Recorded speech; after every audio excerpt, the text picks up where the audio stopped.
Ladies and gentlemen, let's give it up for Mr. Verma, please.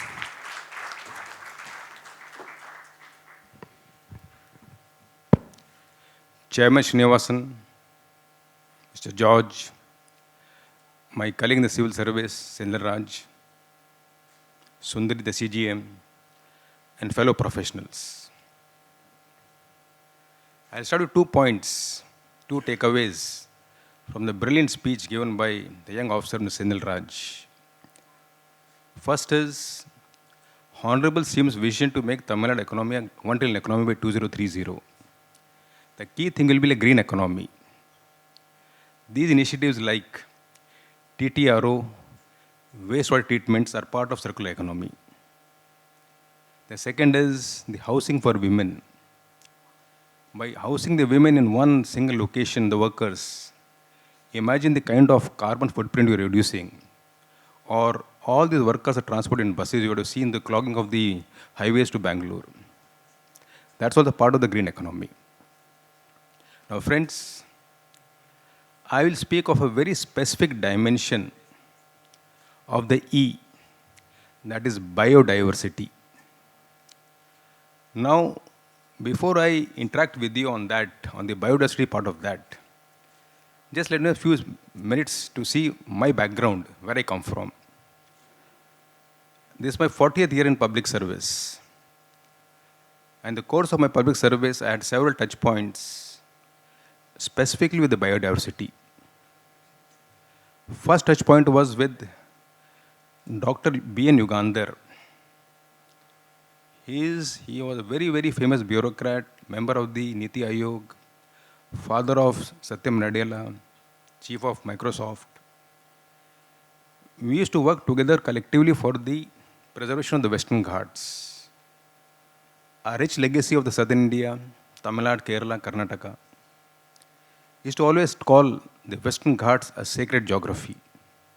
Say, please preserve it. This Western Ghats has got 3 biospheres.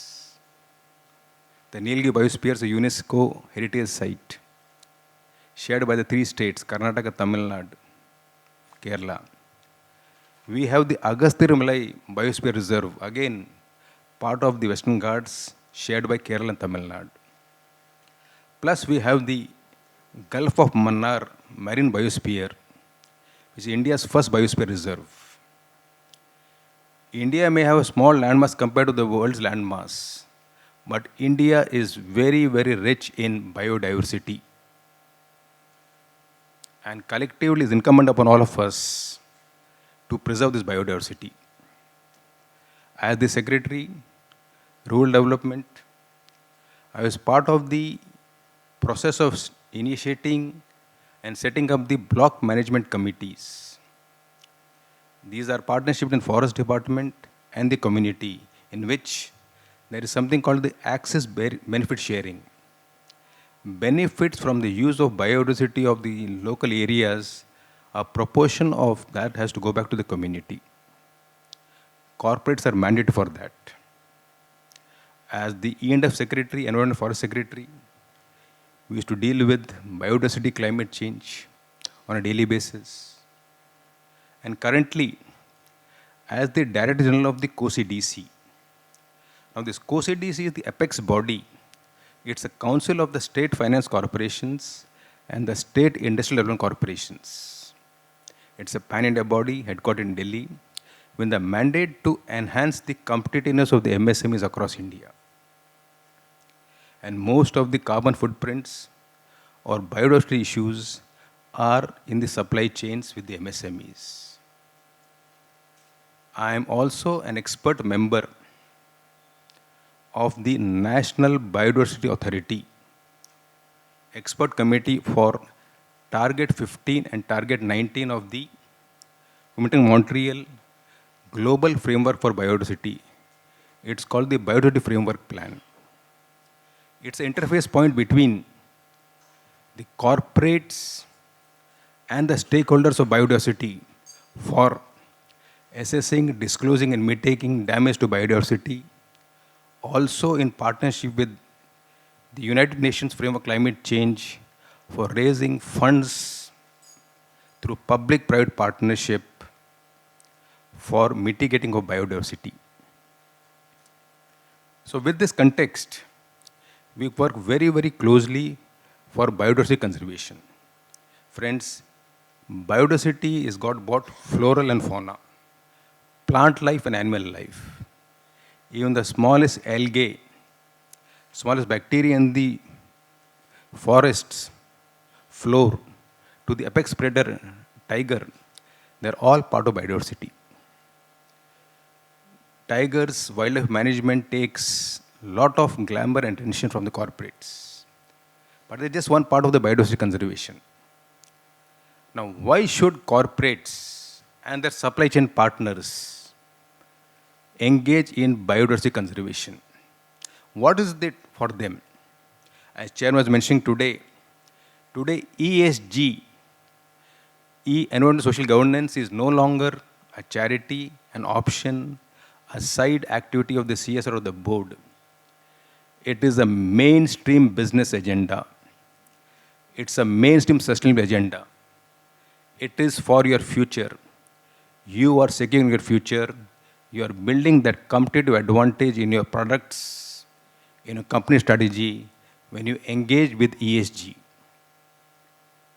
A disproportionate time of the E is taken by the carbon markets and climate change. We have the conference of parties under the UN framework for climate change. There's a parallel body for that. United Nations framework on biodiversity conservation. They also have a COP once in 2 years. And the last COP was held in Colombia. It'll happen 2 years next year down the line. In 2022, in the Montreal COP, they came up with this framework, Comité Montreal, Global Framework for Biodiversity Conservation, in which corporates have to come on board. And not only corporates, it is your supply chain partners also. Friends, the way regulations are changing worldwide, we have to stay ahead of the curve. And compliance should only be 20% weightage for us. Fear of compliance is not the option. It is securing your future, reputation, access to niche markets, being part of the society, contributing to the conservation of biodiversity. Now, as a corporate, what can we do? We can start engaging on a small scale. Say, start with the wetlands conservation. India has so many wetlands. People from Chennai, you know. Tamil Nadu, the land of lakes, water body restoration, political mass restoration. Their activities will add substantial value to you. Southern states, mangrove, they're the best carbon sinks. They're the blue sinks. They keep our coastline safe from incidents like tsunami, rising sea waters, coastal surges. Let's get involved with mangrove restoration, Muthupet, Pichavaram. And pan-India, you can look at Sundarbans, across Visakhapatnam, on the Bangalore, Karnataka coast. India has signatory to the Ramsar sites, which is for wetlands conservation. You can look at afforestation. Small patches of land in your open lands in your factories, as Sunil was mentioning. Go for native species. We need to conserve endemic species of the country. We are losing biodiversity at a very rapid pace. And loss of biodiversity is irreversible. It is time we all took notice of biodiversity conservation and make it a part of the mainstream boardroom strategy. Get involved with the communities. Look what biodiversity the corporates, especially the chemical industries, pharma industries, are taking from the communities. Are the communities getting it back? All these activities will add value to your business strategy. It's a perfect synergy between the corporates and the stakeholders of biodiversity conservation. And friends, investment in this is investment for the future. This will enhance your reputation. It will enable us to face any future regulations that come in the future.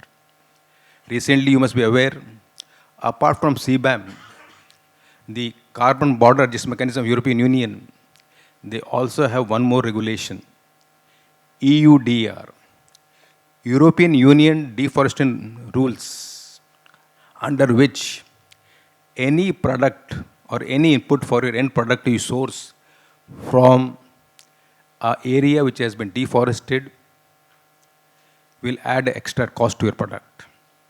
This applies to especially to the rainforests of Indonesia, where there is mass scale destruction of forests for palm oil planting. So these kind of regulations will keep coming.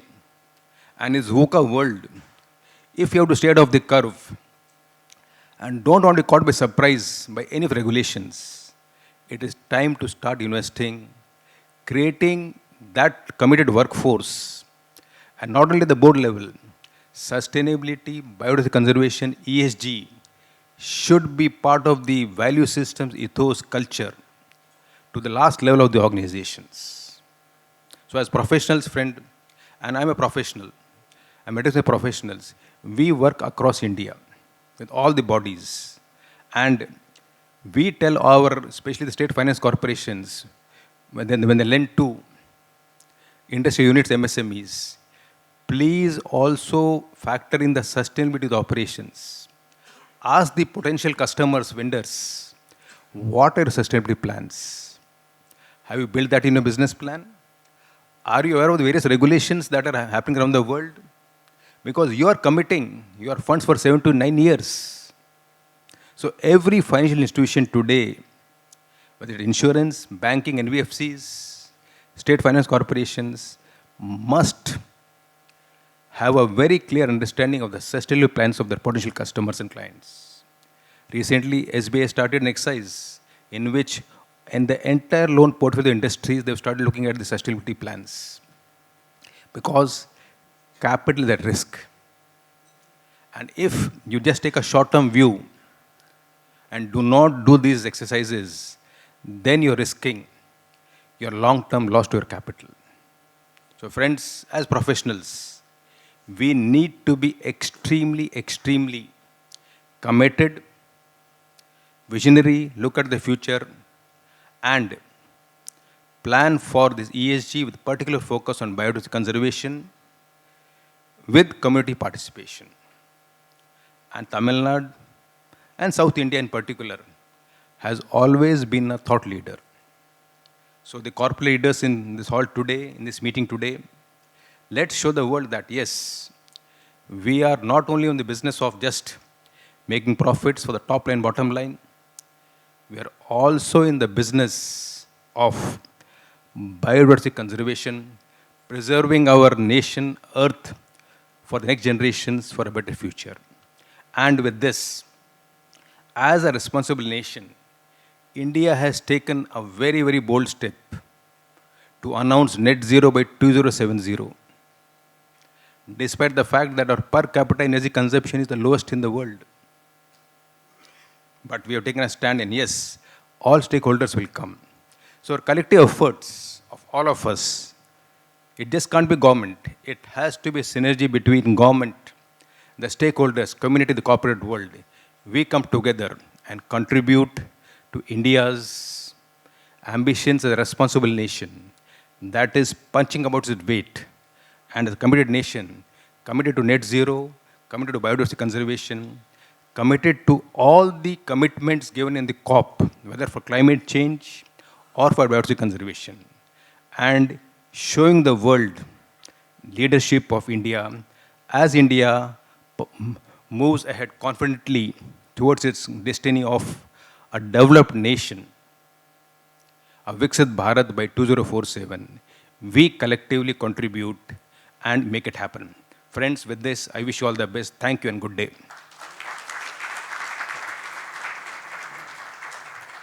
Thank you, Mr. Verma. May I request Mr. G. Srinivasan to present a small token of appreciation to Mr. Verma, please.